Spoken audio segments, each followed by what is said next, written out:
ओम शांति। ओम शांति। आज है 16 दिसंबर 2021 के साकार वाक्य। आज बाबा बोले, मीठे बच्चे, तुम अभी 21 जन्मों के लिए विश्व के मालिक बनते हो। तुम अभी 21 जन्मों के लिए विश्व के मालिक बनते हो। अभी तुम्हारे पर बृहस्पति की अविनाशी दशा है।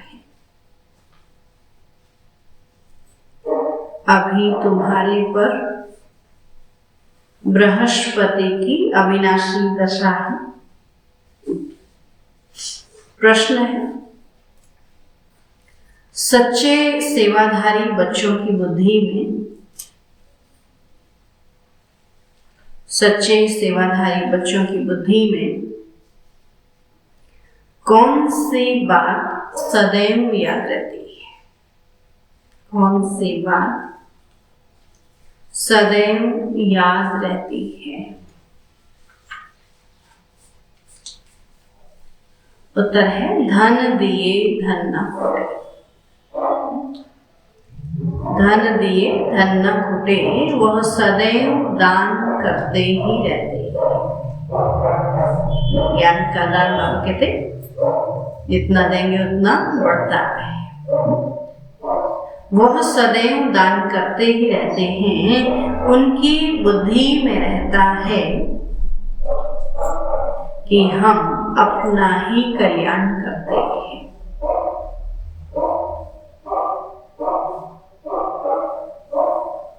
उनकी बुद्धि में रहता है कि हम अपना ही कल्याण करते हैं। तो बाप भी साक्षी होकर देखते हैं कि कौन कौन अपनी जीवन ऊंच बनाते हैं, कि कौन कौन अपनी जीवन ऊंच बनाते हैं और कौन पास होंगे और कौन पास होंगे। ज्ञान में मैनर्स भी बहुत अच्छे चाहिए।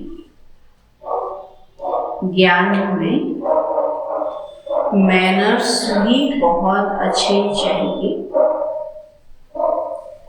कभी छोटी छोटी बात में फंक नहीं होना चाहिए।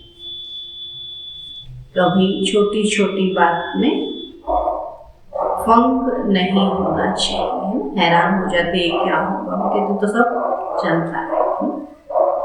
गीत है, तुम ही हो माता पिता, तुम ही हो बंधु सखा। ओम शांति। गुड मॉर्निंग बच्चों को। आज है गुरुवार। तुम बच्चों के लिए यह बृहस्पति डे व बृहस्पतिवार है उत्तम। सप्ताह में सबसे उत्तम दिन यह है। बृहस्पति का नाम गाया हुआ है और बृहस्पति की दशा बैठी हुई है। बृहस्पति बाबा फिर से हमको अपना बेहद सुख का वर्षा दे रहे हैं और बेहद का संन्यास भी कराते हैं। निवृत्ति मार्ग वालों का तो हद का संन्यास है। वो तो बाबा कहते घर बार छोड़ के जाते हैं, उनका तो हद का संन्यास। सबको संन्यास करना है। सुना, बाबा कहते वो घर बार का संन्यास करते, लेकिन हमको बुराइयों का संन्यास करना है। तो सबको संन्यास करना है। तो बाबा कहते हैं आगे चलकर तो बहुत ही सुनेंगे कि पतित पावन बाप जो गाइड और लिबरेटर है, वह कहते हैं मैं आया हूँ सबको मुक्ति धाम में वापस ले चलने के लिए। तो भक्ति मार्ग में मुक्ति के लिए ही पुरुषार्थ करते हैं।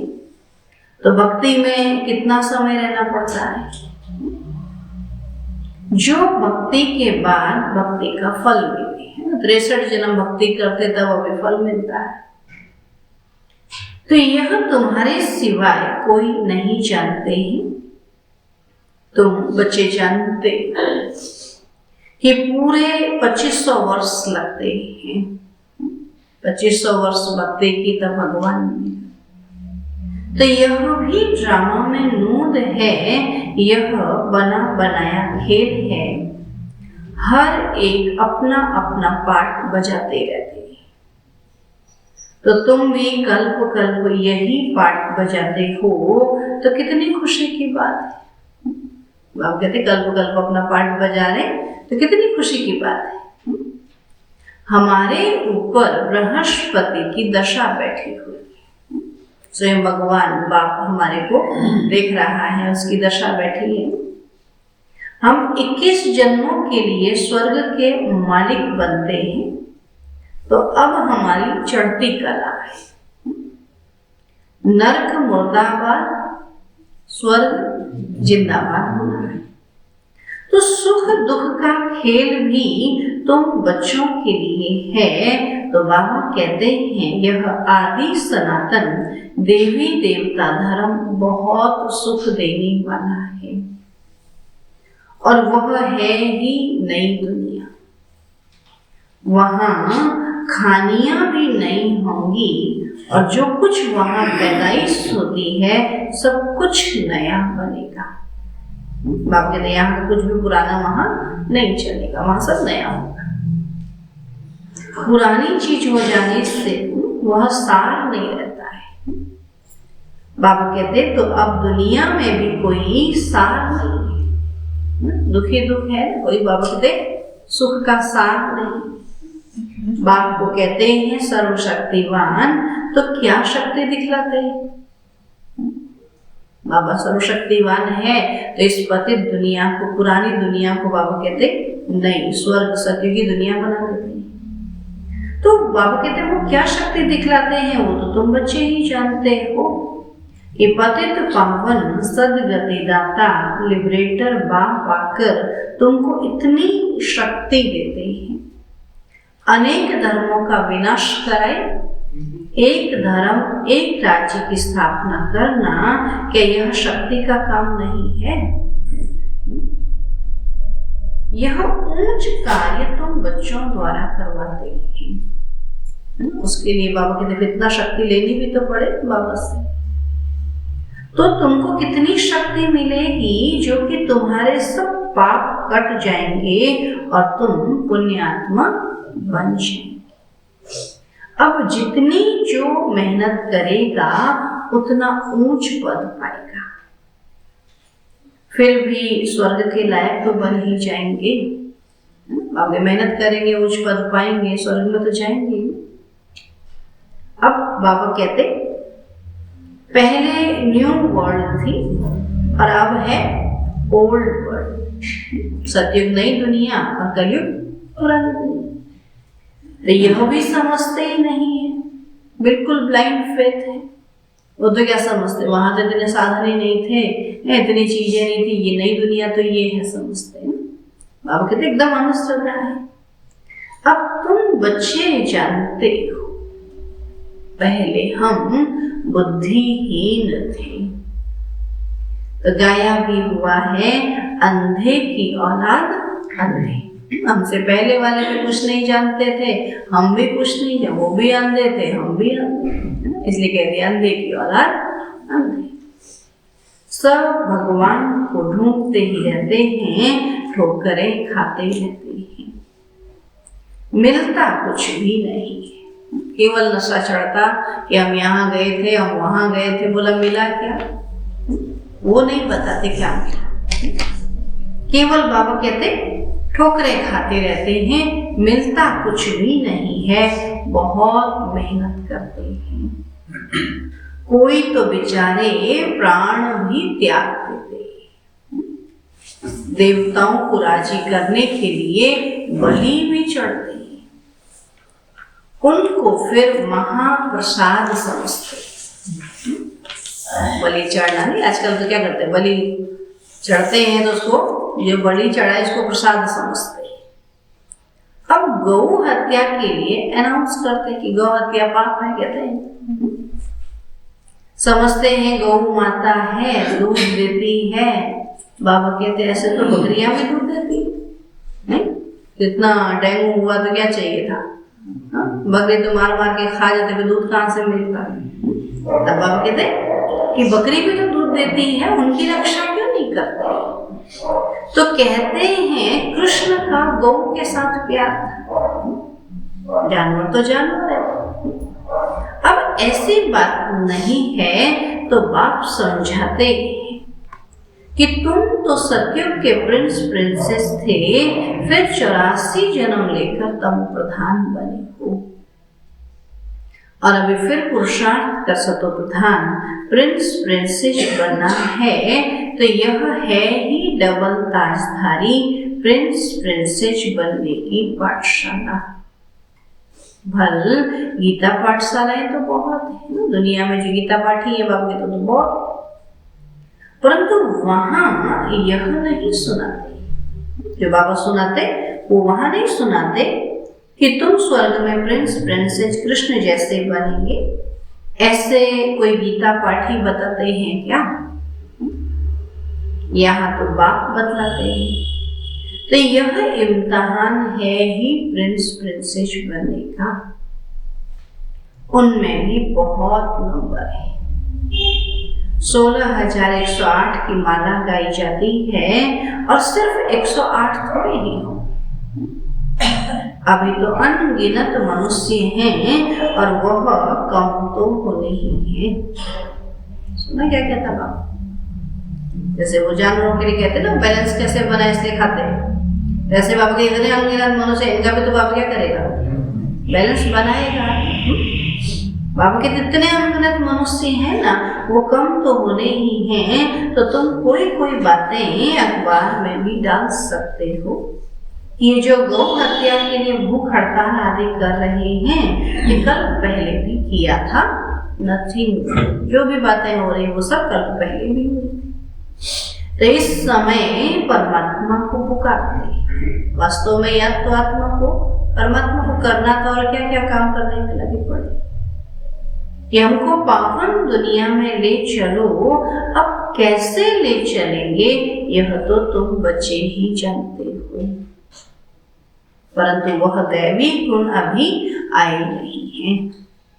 जब दैवी गुण धारण करेंगे तभी तो गुणों को लेके जाएंगे ना, ऐसे ही थोड़ी जाएंगे। तो दैवी गुणों की धारणा बहुत ही कम है। ज्ञान तो बहुतों को अच्छा भी लगता है, समझते हैं, बीके पवित्र रहते हैं, सादगी में रहते हैं, जेवर आदि नहीं पहनते हैं, परंतु चलन भी अच्छी चाहिए। खाली साधारण पहनने से ही नहीं, बाबा कहते बोल चाल व्यवहार भी तो अच्छा चाहिए। जो घर में भी रहते हैं वह कब पति को या माँ बाप को नहीं कह सकते कि हमको अच्छे जेवर अच्छे कपड़े लेकर दो। अब सेंटर में रहने वाले तो नहीं पहनते हैं, लेकिन घरों में रहने भी बाबा के जो बीके बने हैं वो भी ऐसा नहीं कह सकते, या वो कहते हैं अभी घर में हैं हम तो पहन नहीं सकते।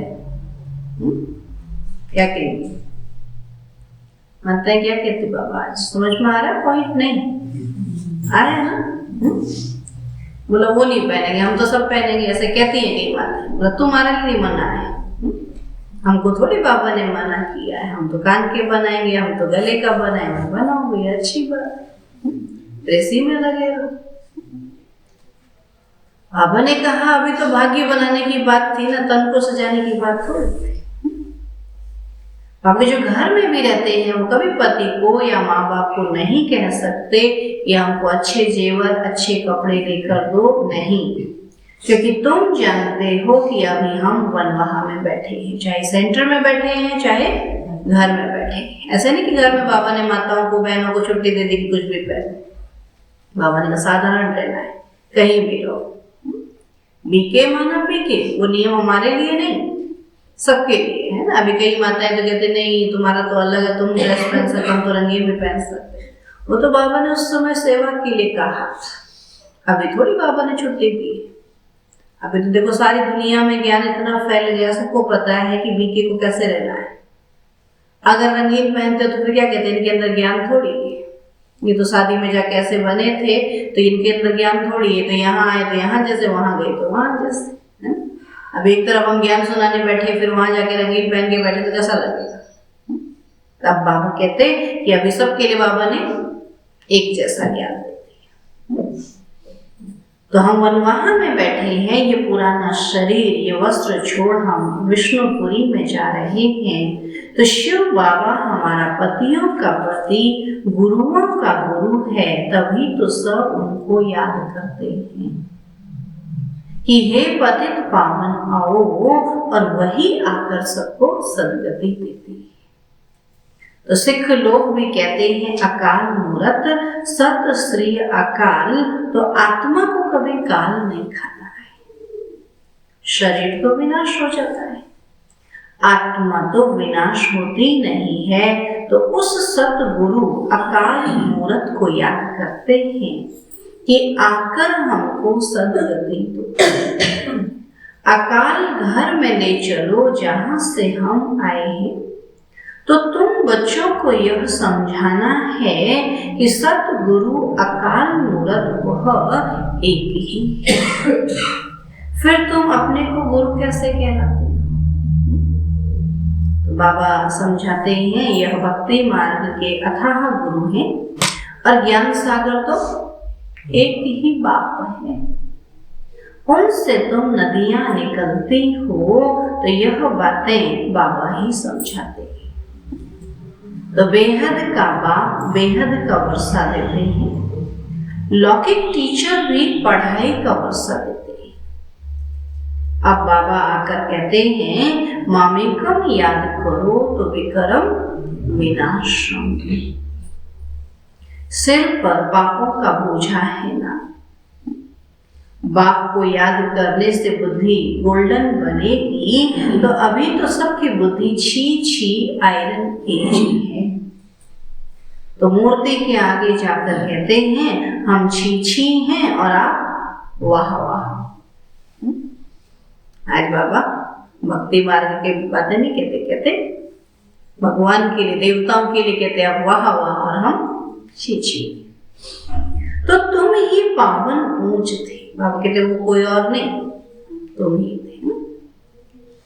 तो तुम ही पतित बन नीचे आए हो, तो नाटक ही भारत पर है। तो 84 जन्मों की कहानी भी तुमसे ही लगती है।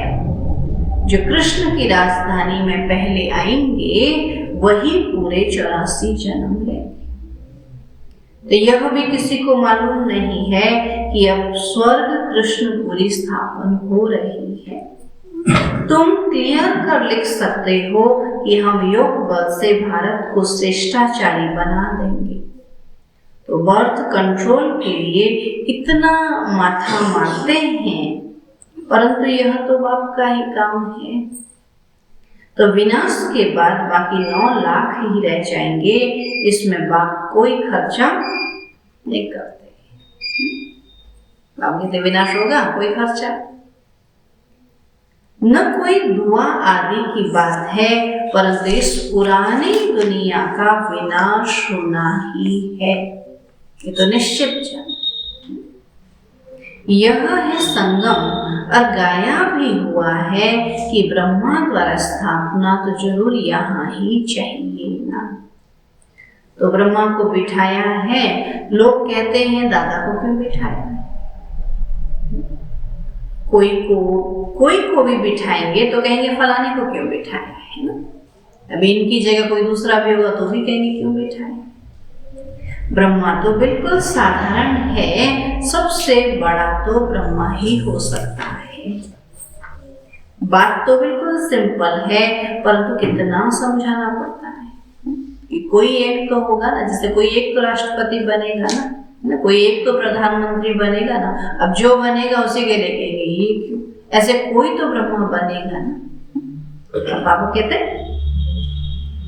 कि समझाना पड़ता है कि भगवान आते ही हैं पतित शरीर और पतित दुनिया में। पावन शरीर तो यहाँ किसी का हो न सके। सीढ़ी के चित्र में भी दिखाया है कि कांटों के जंगल में खड़े हैं। यह पतित दुनिया है ना, तो भगवान आते ही हैं पतित साधारण तन में। फिर उनका नाम ब्रह्मा रखा है, तो यह सब बातें बुद्धि में रखनी है। तो अनेक प्रकार के लोग प्रश्न पूछते हैं। सीढ़ी का चित्र समझाने वालों की बुद्धि बड़ी अच्छी चाहिए, परंतु जिनका यहाँ आने का पाठ ही नहीं है, वह आकर फालतू प्रश्न करें। 84 का चक्र भी गाया हुआ है, सो भी सब तो ले नहीं सकते। सबके 84 जन्म नहीं हो सकते। जो पूज्य हैं वही पुजारी बनते हैं, और ज्ञान तो बिल्कुल सहज है। सिर्फ बाबा को याद करो तो विकर्म विनाश होंगे और तुम देवी देवता बन जाएंगे। तो ब्राह्मण ही फिर देवता बनेंगे।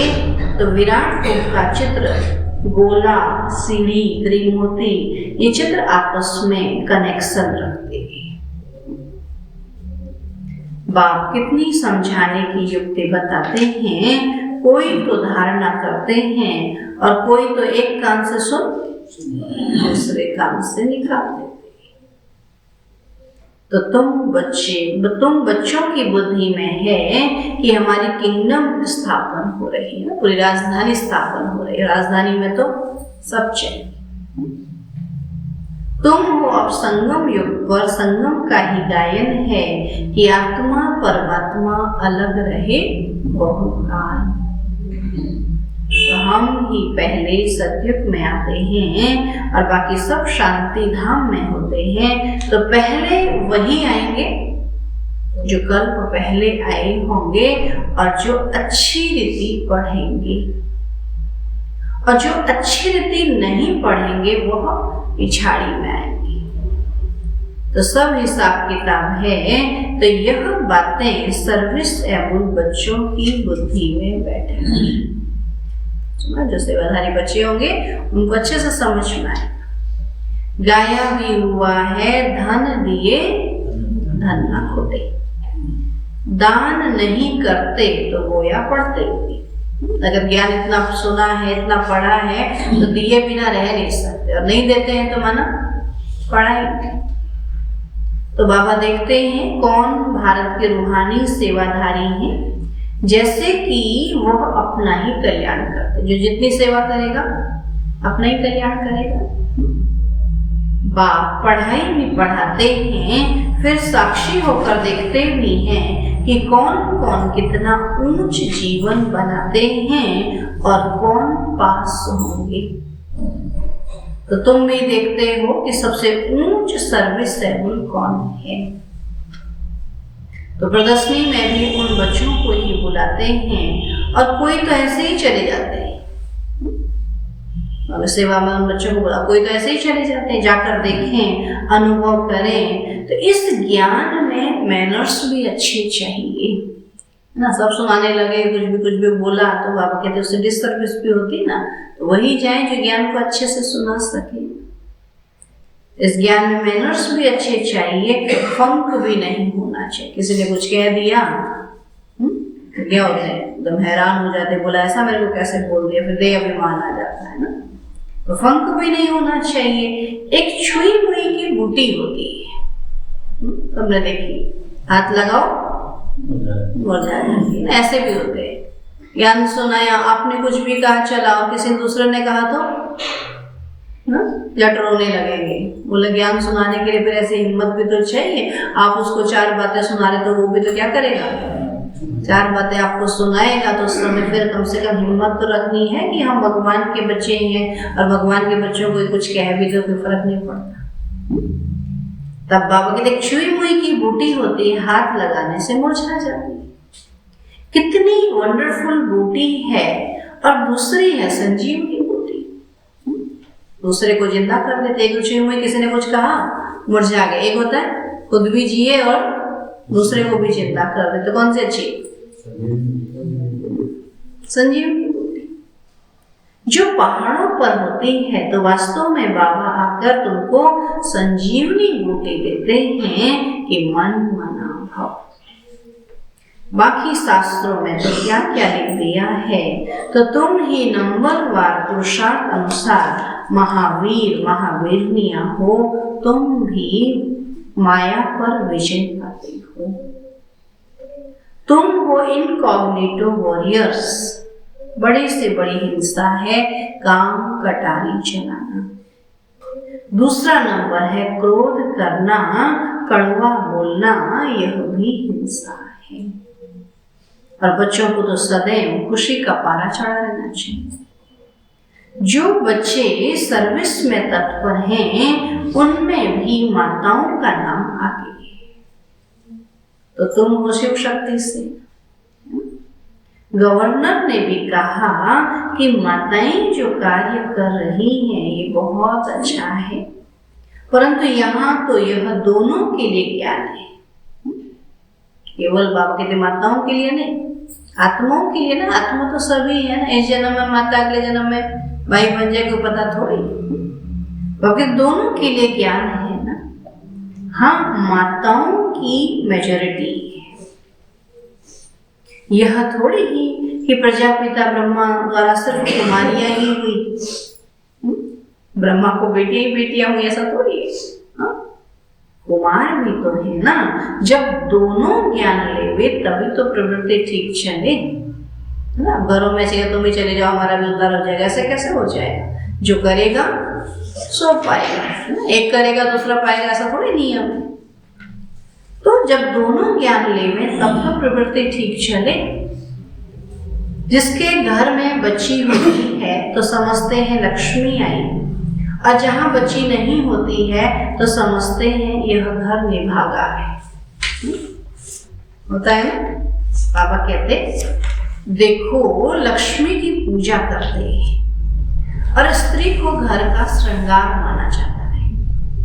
लक्ष्मी है तो उनके साथ नारायण भी होगा। आजकल माताओं का बहुत रिगार्ड रखते हैं और सबसे जास्ती रिगार्ड तो बाप ही आकर रखते हैं। पहले लक्ष्मी फिर नारायण। आजकल मिस्टर और मिसेज अक्सर निकाल श्री नाम रख दिया है। तो यह है माया की मत, और कोई खंड में श्री अक्षर नहीं है, केवल भारत में ही श्री कहते हैं। श्री क्राइस्ट कभी नहीं कहेंगे, सुना कभी? श्री कृष्ण कहते हैं लेकिन श्री क्राइस्ट नहीं कहते।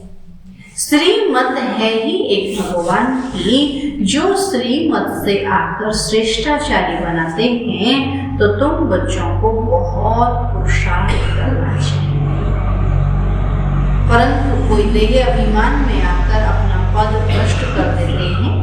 और इस समय सब देह अभिमानी, और कोई पाठशाला ऐसे हो नहीं सकती जहां की आत्माओं को बैठ परमात्मा पढ़ाते हो। तो अपने को आत्मा समझ, बाप को याद करो। कोई का भी ड्रामा में ऐसा पार्ट नहीं है। आत्मा में ही सारा अविनाशी पार्ट भरा हुआ है 84 जन्मों का। तो सीढ़ी का चित्र तो क्लियर कर देता है कि हमारा ही 84 जन्मों का पार्ट है और किसी का नहीं। तो ये तुम जानते हो कि जिसने 84 जन्म लिए होंगे वही आएंगे, और बाकी के लिए ऐसे ही समझना कि पिछाड़ी में आने वाली है। ये ज्ञान नहीं सुनता, बोला ये नहीं सुनता, वो नहीं सुनता, नहीं। बाप कहते वो यहाँ 84 जन्मों में आने वाला ही नहीं है। वो पीछे आएगा, इतना सुन लिया बहुत है ना। बाबा कहते हैं ये पिछाड़ी में आने वाले हैं, तभी बच्चों को बहुत ही समझदार बनना है, अच्छी रीति पढ़ना है। और जो अच्छी रीति पढ़ेंगे और फिर पढ़ाएंगे तो वही ऊंच पद पाएंगे। तो बाप समझानी तो बहुत अच्छी देते हैं। कि देह सहित सबको भूलो, अपने को आत्मा समझो और इस पुरानी दुनिया को भूल जाना है। सिर्फ एक बाप को याद करना है और याद से ही बाप का वर्षा पाएंगे। आजकल इशारा भी करते हैं कि भगवान को याद करो तो जरूर एक ही बाप है ना, बाकी सब बच्चे हैं। ऊंचे ते ऊंचा है ही शिव बाबा, फिर ब्रह्मा, विष्णु, शंकर और फिर जगत अम्बा। तो भक्ति मार्ग का पसारा है, विस्तार है बहुत बड़ा। बाकी झाड़ जो है भक्ति मार्ग का है और ज्ञान है बीज। भक्ति है झाड़ और ज्ञान है बीज। अच्छा, मीठे मीठे सिकील थे बच्चों प्रति माता पिता बाप दादा का याद प्यार और गुड मॉर्निंग। रूहानी बाप की रूहानी बच्चों को नमस्ते। हम रूहानी बच्चों की रूहानी बाप दादा को नमस्ते नमस्ते नमस्ते। धारणा के लिए मुख्य सार है। पहला पॉइंट है, इस समय स्वयं को वनवाह में समझना है। इस समय स्वयं को वनवाह में समझना है। अच्छे कपड़े, अच्छे जेवर पहनने का शौक छोड़ देना है। अच्छे कपड़े, अच्छे जेवर पहनने का शौक छोड़ देना है। सादगी में रहते हुए चलन बहुत रॉयल रखनी है। सादगी में रहते हुए चलन बहुत रॉयल रखनी है। दूसरा पॉइंट है, छुई मुई कभी नहीं बनना है। छुई मुई कभी नहीं बनना है। मुख से कड़वे बोल नहीं बोलने हैं। मुख से कड़वे बोल नहीं बोलने हैं। संजीवनी बूटी से माया जीत बनना है। संजीवनी बूटी से माया जीत बनना है। वरदान है आज का, साकार बाप समान अपने हर कर्म को यादगार बनाने वाले। साकार बाप समान अपने हर कर्म को यादगार बनाने वाले आधार मूरत और उद्धार मूरत भाव। आधार मूरत और उद्धार मूरत भाव। बाबा कहते हैं, जैसे साकार बाप ने अपना हर कर्म यादगार बनाया, ऐसे आप सभी का हर कर्म यादगार तब बनेगा जब स्वयं को आधार मूरत और उद्धार मूरत समझकर चलेंगे।